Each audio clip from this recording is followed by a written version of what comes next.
Bismillahirrahmanirrahim. Assalamu alaikum students. How are you? I am your sir, Sir Jawad. Today I am going to discuss lecture number 6 of chapter 2, and this lecture is about an important topic, electronic configuration.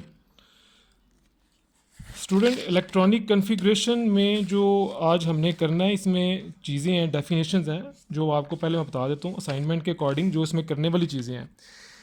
एक है define electronic configuration, तो वो देखें बेटा, वो ये इसकी definition है, ये आप इसको अच्छी तरह मार्क कर लें। ये डेफिनेशन है इलेक्ट्रॉनिक कन्फिग्रेशन के जो इलेक्ट्रॉन की तरतीब होती है, the distribution of electron around the nucleus in various shell and subshell, कि जो इलेक्ट्रॉन की तकसीम है न्यूक्लियस के गिर्द शेल में और सब शेल में according to their increasing energy, इनकी बढ़ती हुई एनर्जी के लिहाज से उसे कहते हैं इलेक्ट्रॉनिक कन्फिगरेशन। तो ये स्टूडेंट आपकी असाइनमेंट में पहला क्वेश्चन है और ये इसका आंसर है छोटा सा। दूसरा जो एक और बहुत इंपॉर्टेंट क्वेश्चन है, define shell and subshell, give example. तो स्टूडेंट देखें, शेल की डेफिनेशन ये है, ये आपके सामने है। Shells are the main energy level that electrons can occupy. Shell वो दायरे हैं, वो एनर्जी लेवल है जो जिसमें इलेक्ट्रॉन न्यूक्लियस के गिर्द घूमते हैं। Shells are represented by circle around the nucleus. तो इसको कैसे रिप्रेजेंट किया जाता है, ये देखें, ये सर्कल है अराउंड द न्यूक्लियस, ये के एल एम एन, तो ये बेटा ये हैं के एल एम एन, तो ये सर्कल हैं। The shells are the main energy level that electrons can occupy. Shells are represented by circle around the nucleus, they are counted from the centre to outward.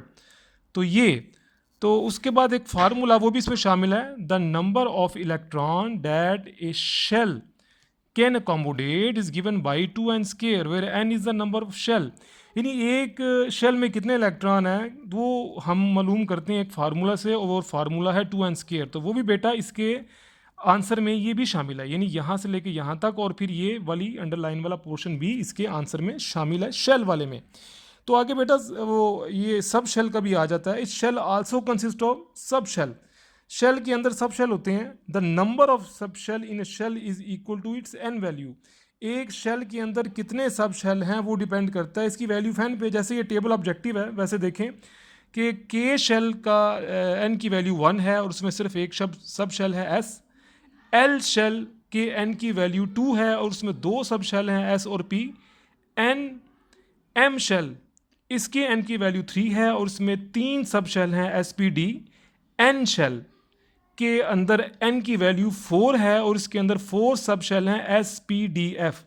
तो ये चीज़ कह रहे हैं कि एक शेल का जो एन का नंबर है उतने ही उसके अंदर सब शेल होते हैं। ये टेबल इसको एक एक्सप्लेन कर रहा है। तो कह रहे हैं shell also consist of subshell, the number of subshell in a shell, एक शेल के अंदर कितने सब शेल हैं is equal to that's value of n. Each subshell is designated by a small alphabetical letter SPDF। तो shell को represent करते हैं KLMN से और सब शेल को रिप्रेजेंट करते हैं SPDF से। जैसे ये टेबल है, शेल KLMN, ये शेल के नेम है, इनको रिप्रेजेंट करने का जो अंदाज है, और सब शेल को रिप्रेजेंट करते हैं SPDF से। तो ये आगे एग्जाम्पल है, कॉमन एग्जाम्पल, कि फर्स्ट एनर्जी लेवल या के शेल हैज़ ओनली 1 सब शेल। जो पहला शेल है इसके अंदर सिर्फ एक सब शेल है, उसे कहते हैं s subshell. Second energy level या एल शेल, उसके अंदर 2 सब शेल हैं एस और p. Third energy level M shell, उसके अंदर 3 सब शेल हैं एस पी डी। और फोर्थ एनर्जी लेवल या एन शेल, उसके अंदर 4 सब शेल हैं एस पी डी एफ। तो ये बेटा शेल और सब शेल की डेफिनेशन और इसकी एक कॉमन एग्जांपल है, और ये वैसे ही आपको ऑब्जेक्टिव है, इसके ऊपर आप ऑब्जेक्टिव लिख लें। तो ये आपका एक बड़ा इंपॉर्टेंट क्वेश्चन है। तो तीसरा बेटा जो हमने असाइनमेंट में हमने लिखा हुआ है आज, ये आपने दूसरा कर लिया, define shell and subshell, give example of each. तीसरा बेटा, while writing electronic configuration which 3 things should be known, कि इलेक्ट्रॉनिक कन्फिग्रेशन बनाते हुए, लिखते हुए हमें कौन सी 3 बातों का ख्याल रखना चाहिए। तो बेटा ये इसका आंसर है, ये आपने खुद से लिखना है। वाइल राइटिंग इलेक्ट्रॉनिक कन्फिग्रेशन, ये आपने खुद से लिख के आगे आपने ये लिखना है, वाइल राइटिंग इलेक्ट्रॉनिक कन्फिग्रेशन, ये इतना सेंटेंस आपने खुद लिखना है। उसके बाद ये लिखना है, वी शुड नो 3 थिंग्स, कि इलेक्ट्रॉनिक कन्फिग्रेशन लिखते हुए हमें 3 चीज़ों का ख्याल रखना चाहिए। वो 3 चीज़ें कौन सी हैं? Number 1, the number of electrons in an atom, कि एक एटम के अंदर इलेक्ट्रॉन कितने हैं, उसका एटॉमिक नंबर क्या है। Number 2, the sequence of shell and subshell according to the energy level, और उसके अंदर शेल और सब शेल की तरतीब क्या है बढ़ती हुई एनर्जी के हिसाब से। और number 3, maximum number of shell that can be placed in different shell and subshell, और इलेक्ट्रॉन की जो मैक्सिमम तादाद है जो शेल और सब शेल के अंदर हो सकती है वो कितनी है। तो बेटा ये इसमें आपका एक ऑब्जेक्टिव है, ये आप इसको वैसे ऑब्जेक्टिव के तौर पे हाईलाइट करें कि K shell can accommodate 2 electron, K shell में 2 इलेक्ट्रॉन आ सकते हैं, L shell can accommodate 8 electron, L shell में मैक्सिमम 8 इलेक्ट्रॉन आ सकते हैं, M shell can accommodate 18 electron, M shell में मैक्सिमम 18 इलेक्ट्रॉन आ सकते हैं, और लास्ट में बेटा N shell can accommodate 32 electron, N shell में मैक्सिमम 32 इलेक्ट्रॉन आ सकते हैं। ये आपका ऑब्जेक्टिव है।